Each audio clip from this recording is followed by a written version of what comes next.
ආයිබෝන් සෙන්සේ YouTube නාලිකාව සමඟ සම්බන්ධ වූ ඔබ සැමට ස්තුතියි.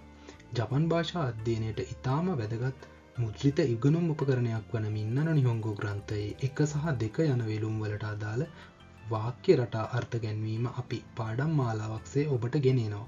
ඔබ පාඩම අධ්‍යයනයට පෙර හිරඟනා සහ කතකනා හෝඩි සොයන් අධ්‍යයනයක් සිදු කිරීමෙන් අර්ථානුසාරය සහ ශබ්දානුසාරය වටහා ගැනීම වඩාත් පහසුවේයි අපි විශ්වාස කරනවා. මීට අමතරව මින්නන නිහොංගෝ ග්‍රන්ථයේ 1 සහ 2 වෙළුම් වලට අදාළ වචනමාලා පරිවර්තනය PDF ස්වරූපයේ මංගත ග්‍රන්ථයක් ලෙස පරිශීලනයට ඔබට අවස්ථාව ලබා දී තිබෙනවා. එය හැඳින්වීමේ සඳහන් අන්තර්ජාල සබැඳිය මගින් දැන් ඔබට නොමිලේ ලබාගත හැකියි.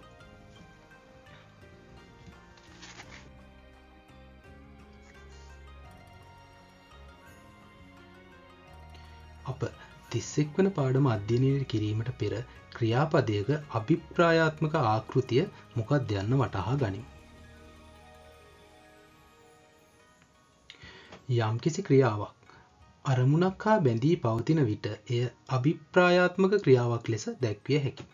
එතකොට ක්‍රියාපදයක අභිප්‍රායාත්මක ආකෘතිය. අභිප්‍රායත් කියන්නේ මොකක් හරි අපි ක්‍රියාවක් එක්ක බැඳිලා තියෙන අභිප්‍රායක්. එහෙම නැත්නම් උත්සාහයක් ඒකේ එකතු වෙලා පට බැඳිලා තියෙනවා.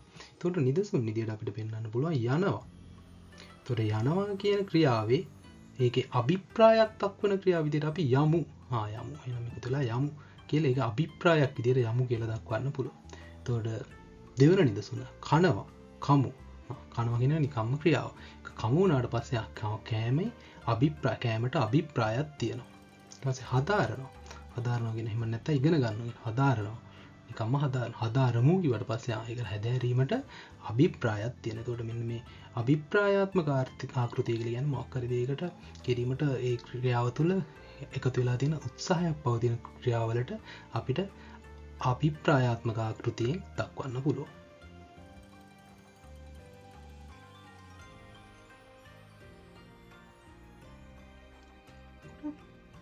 අපි කලින් පාඩමකදී ඉගෙනගෙන තියෙනවා ක්‍රියාපද කණ්ඩායම් ගැන. කොහොමද ක්‍රියාපද කණ්ඩායම් හැදෙන්නේ කියලා අපි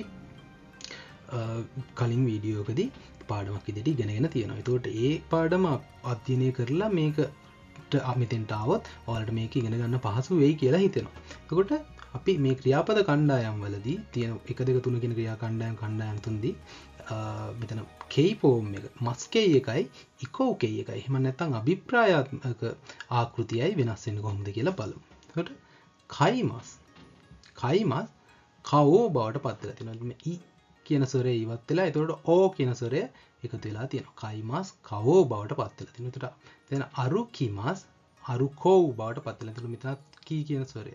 එතකොට මෙතන කී කියන අකුර අපිට හැදෙන්නේ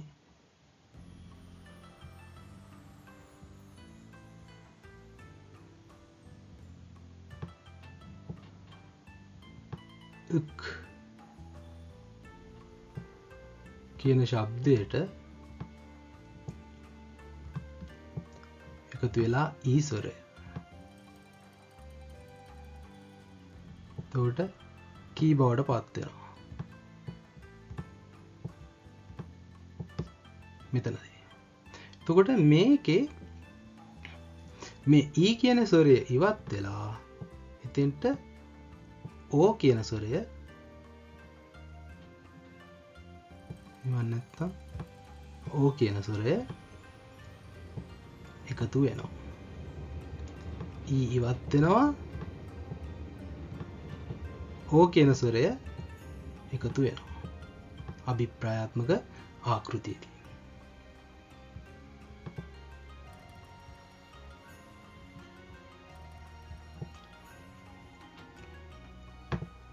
එතකොට මෙතන ඉසෝගිමස් ඉසෝගෝ බවට පත් වෙනවා. එතකොට මෙතන උග් කියන ස්වරය ශබ්දයට ඊ කියන ස්වරය එකතු වුනම ගී බවට පත් වෙනවා. එතකොට මෙතන උග් කියන ශබ්දයේ හැම තියෙද්දි ඊ ස්වරය ඉවත් වෙලා එතෙන්ට ඕ එකතු වුණාට පස්සේ ගී බවට පත් වෙනවා. එතකොට ඉසෝගිමස් ඉසෝගෝ බවට පත් වෙනවා. මෙතෙන්ට ඕ කියන ස්වරය එකතු කරාට පස්සේ එතකොට ඉසෝගිමස් ඉසෝගෝ බවට පත් වෙනවා. එතකොට නවෂිමස් නවසෝ බවට පත් වෙනවා. මචිමස් මතෝ බවට පත් වෙනවා.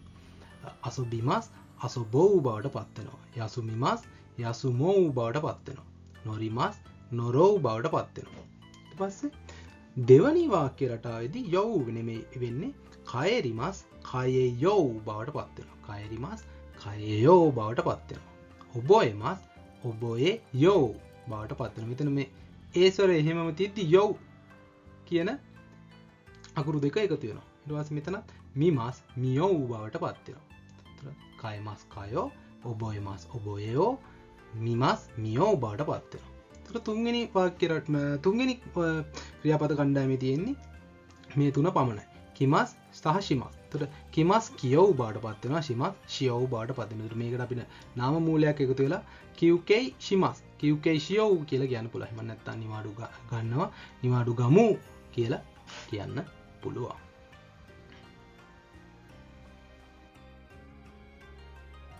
දයි සංජු ඉක්කා බුන්කේ වාක්‍ය රටාව. පළවන වාක්‍ය රටාව ඉෂ්‍යොනි ඉකෝ ඉෂ්‍යොනි ඉකෝ. දෙවන වාක්‍ය රටාව ෂෝරයි ජිබුන් නොකයිෂාවෝ සුකුරෝතෝ ඔමොත්තේ ඉමස්. ෂෝරයි ජිබුන් නොකයිෂාවෝ සුකුරෝතෝ ඔමොත්තේ ඉමස්. දෙවන වාක්‍ය රටාව රයිගෙත්සු කුරුමාවෝ කවුසුමොරි දෙස්. රයිගෙත්සු කුරුමාවෝ කවුසුමොරි දෙස්. මෙන්න මේ පළවන දෙවන සහ තෙවන වාක්‍ය රටාවන්ට අදාළව මින්නන නිහොංග පොතේ 31 වන පාඩම ගලාගෙන යනවා.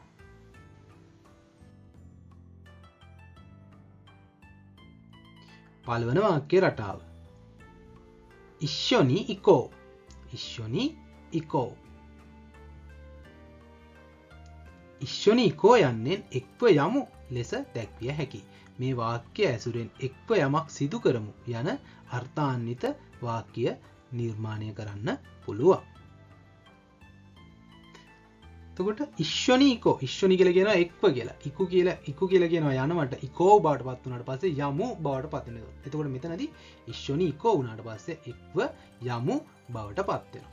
නිදසු. ඉෂ්‍යොනි කසොකු ni අයිනිකෝ.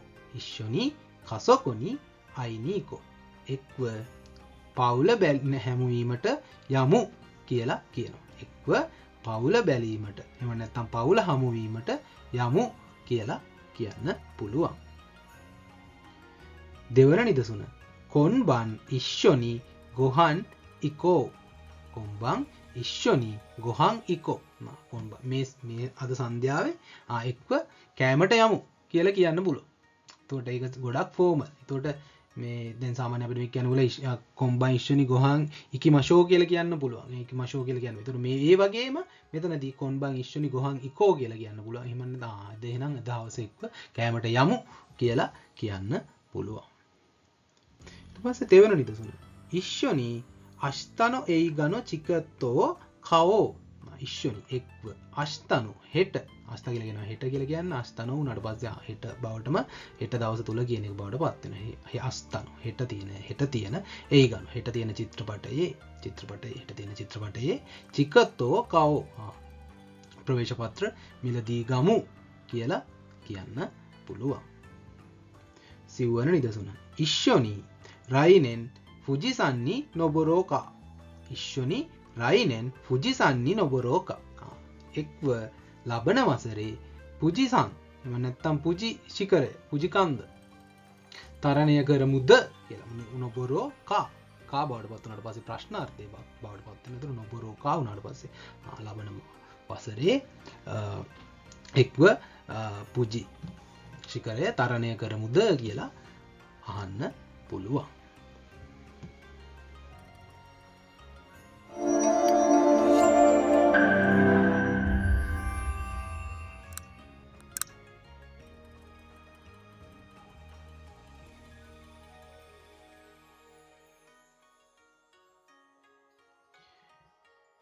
දෙවන නිදසුන ෂෝරයි ජිබුන් නොකයිෂාවෝ සුකුරෝතෝ ඔමොත්තේ ඉමස්. ෂෝරයි ජිබුන් නොකයිෂාවෝ සුකුරෝතෝ ඔමොත්තේ ඉමස්.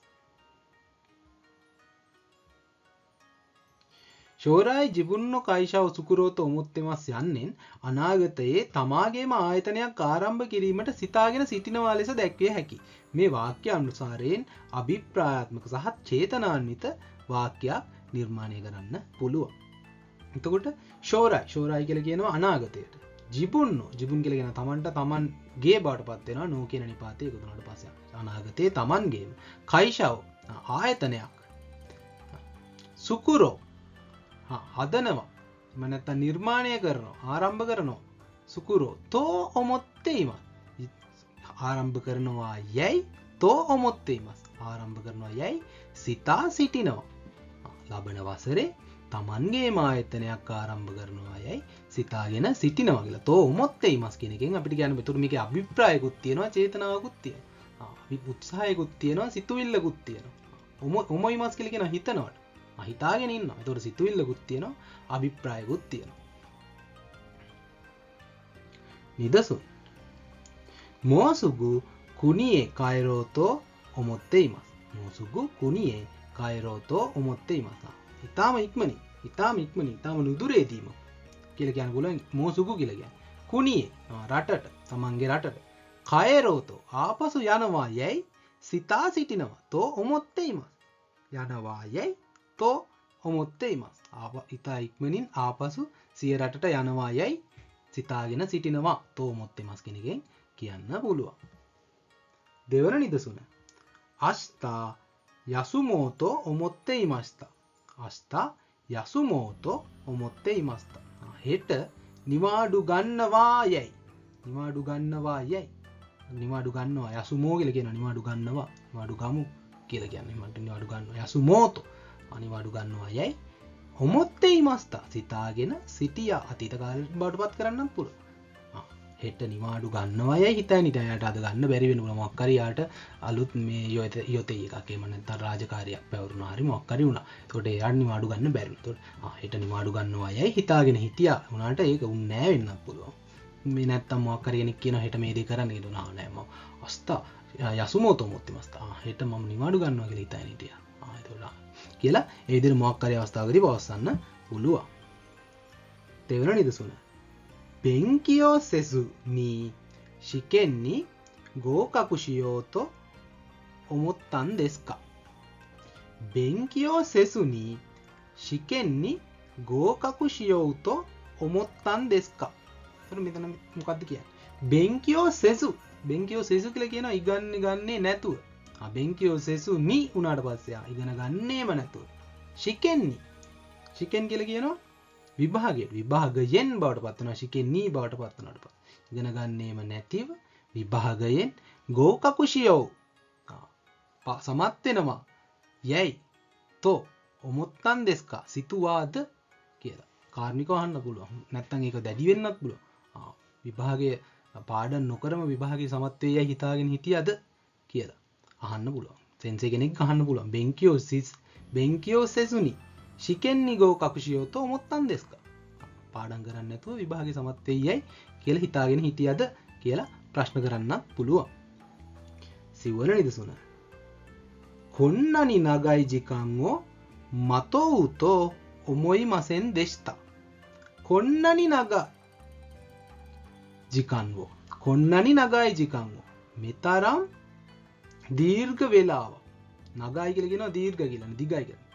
දීර්ඝ මොකද්ද වේලාව. ජිකන්ෝ කොන්නනි මේ තරම් නගයි ජිකන්ෝ දීර්ඝ කාලයක් මතෝ බලා සිටිනවා යයි ඔමොයිමසෙන් දෙස්තා සිතුවේ නැහැ. මේ තරම් දීර්ඝ වේලාවක් බලා සිටිනවා යයි සිතුවේ නැහැ කියලා කියන්න පුළුවන්. එතකොට මෙන්න මේ ෂෝරයි ජිබුන්නෝ කයිෂව සුකුරෝතෝ ඔමොත්තේයිමස් කියන වාක්‍ය රටාවෙන් මින්නන් නිහොංග පොතේ දෙවන වාක්‍ය රටාව 31 වෙනි පාඩමේ ගලාගෙන යනවා. දෙවන වාක්‍ය රටාව රයිගෙත්සු කුරුමවෝ කවු සුමොරි දෙස්. රයිගෙත්සු කුරුමවෝ කවු සුමොරි දෙස්. රයිගෙත්සු කුරුමව් කවු සුමොරි දෙස් යන්නේ ලබන මාසයේ වාහනයක් මිලට ගැනීමට අදහස් කරගෙන සිටිමි ලෙස දැක්විය හැකි. මේ වාක්‍ය රටාව ඇසුරින් අනාගතයේ සිදු කිරීමට අපේක්ෂිත අභිප්‍රායාත්මක වාක්‍යයක් නිර්මාණය කරන්න පුළුවන්. රයිගෙත්සු කියලා කියනවා අපි ලබන මාසයට ලබන මාසයට අපි කියනවා රයිගෙත්සු කියලා. රයිගෙත්සු කුරුමව්. කුරුම කියලා කියන වාහනයට. කුරුමව් වාහනයක්. වාහනයක්. කව් සුමොරි දෙස්. මිලදී ගැනීමට අපේක්ෂා කරගෙන ඉන්නවා. කයිමස් කව් බවට පත් වෙනවා ජිෂෝකෙයි. එම නැත්තම් ශබ්දකෝෂ ආකෘතිය වුණාට පස්සේ අපි විශේෂිත ක්‍රියාපද පිළිබඳ වැඩසටහනකින් කයිමස් කව් වෙන්නේ කොහොමද ජිෂෝකෙයි වෙන්නේ කොහොමද ඊට පස්සේ වාක්‍ය කණ්ඩායම් කොහොමද බෙදෙන්නේ කියලා ඉගෙනගෙන තියෙනවා. ඒ විශේෂිත වාක්‍ය ක්‍රියාපද පිළිබඳ වැඩසටහන් ලැබීමෙන් ඔයාට මේක වඩාත් පැහැදිලිව ඉගෙන ගන්න පුළුවන් මේ කයිමස් කව් බවට පත් වෙන්නේ කොහොමද කියන එකෙන්. ඒකට කව් සුමොරි දෙස්. රයිගෙත්සු කුරුමව් කව් සුමොරි දෙස්. ලබන මාසයේ වාහනයක් මිලදී ගැනීමට අපේක්ෂා කරගෙන ඉන්නවා. නැත්තම් අදහස් කරගෙන ඉන්නවා කියලා මේ වාක්‍ය රටාවෙන් දක්වන්න පුළුවන්. ඒතකොට මේ ලබන මාසේ කරන්න අපේක්ෂිත දෙයක් විතරයි. මේක අනිවාර්යෙන් නිශ්චිත දෙයක් නෙමෙයි. ඒතකොට නිශ්චිත දෙයක් නම් අපිට කියන්න පුළුවන් රයිගෙත්සු කුරුමව් කව් යොතෙයිද. ලබන මාසේ වාහනයක් මිලදී ගැනීමට හිතාගෙන ඉන්නවා. මේ අපේක්ෂා මේ කරගෙන ඉන්නවා. සැලසුම් කරගෙන ඉන්නවා. නමුත් ලබන මාසේ මේක අදහසක් පමණයි පවතින්නේ. මේක තාමත් 100% ස්ථීර නැහැ. නිදසුන් කොන්ෂුමත්සු ඉංගිරිසුවේ රොකෝනි ඉකු සුමොරි දෙස්. කොන්ෂුමත්සු කියලා කියන මේ සතිය අවසානයේ. මේ සතිය අවසානයේ ඉංගිරිසුවේ බ්‍රිතාන්‍ය වෙත රොකෝනි සංචාරයකට ඉකු සුමොරි දෙස්. යාමට අදහස් කරගෙන ඉන්නවා. මේ සතිය අවසානයේ බ්‍රිතාන්‍ය වෙත සංචාරයකට යාමට අදහස් කරගෙන ඉන්නවා කියලා මේ කොන්ෂුමත්සු ඉංගිරිසුවේ රොකෝනි ඉකු සුමොරි දෙස් කියන නිදසුනේ කියන්න පුළුවන්. දෙවන නිදසුන සොත්සුගියෝ ශිතේ කරා නියුෂාෝ සුරු සුමොරි දෙස්. සොත්සුගියෝ ශිතේ කරා නියුෂා සුරු සුමොරි දෙස්. සොත්සුගියෝ ශිතේ කරා. සොත්සුගියෝ ශිතේ කරා කියලා කියනවා අපි පාසල් අවසන් කරාට පස්සේ එහෙම නැත්නම් විශ්වවිද්‍යාලය අවසන් කරනවා ග්‍රැජුවේට් වෙනවා. ඊට ඉන්න අනතුරු සොත්සුගියෝ ශිතේ කරා නියුෂා සුරු සුමොරි දෙස්. නියුෂා සිමස් කියලා කියනවා අපි ආයතනයකට ඇතුල් වෙනවට. නියුෂා සුරු සුමොරි දෙස් කියලා කියන එකෙන් අපිට කියන්න පුළුවන් ආයතනයකට ඇතුළත් වීමට අපේක්ෂා කරගෙන එහෙම නැත්නම් අදහස් කරගෙන ඉන්නවා කියලා. දෙවන නිදසුන ෂොරුයියෝ මතොමෙතේ ඔකුරු සුමොරි දෙස්. ෂොරුයි කියලා කියනවා අපි ලිය කීලි වලට. එහෙම නැත්නම් ලිපි ලේඛන වලට. ෂොරුයියෝ මතොමෙතේ එක්රාසු කරගෙන එක්ට්‍රැක්ස් කරලා ඔකුරු සුමොරි දෙස්. ලිපි ලේඛන එකට එක්කාසු කරලා ඔකුරු එවන්න අදහස් කරගෙන ඉන්නවා කියලා කියන්න පුළුවන් ෂොරුයියෝ මතොමෙතේ ඔකුරු සුමොරි දෙස් කියන නිදසුනේ. සිව්වන නිදසුන ෂෝරායි රියුගකුසුරු සුමොරි දෙස්කා. ෂෝරායි රියුගකුසුරු සුමොරි දෙස්කා. ෂෝරායි කියලා කියනවා අපි අනාගතයට. අනාගතයේ රියුගකුසුරු සුමොරි. රියුගකුසිමස් කියලා කියනවා අපි විදේශ අධ්‍යාපනය හදාරනවට. ඒකට මෙතන රියුගකුසුරු සුමොරි දෙස්කා කියන එකෙන් අපිට කියන්න පුළුවන් විදේශ අධ්‍යාපනය හැදෑරීමට යාමට අදහස් කරගෙන ඉන්නවාද අනාගතයේ විදේශ අධ්‍යාපනය හැදෑරීමට යාමට අදහස් කරගෙන ඉන්නවාද කියලා අහන්න පුළුවන් මෙතන මේ ෂෝරායි රියුගකුසුරු සුමොරි දෙස්කා කියන නිදසුනේ.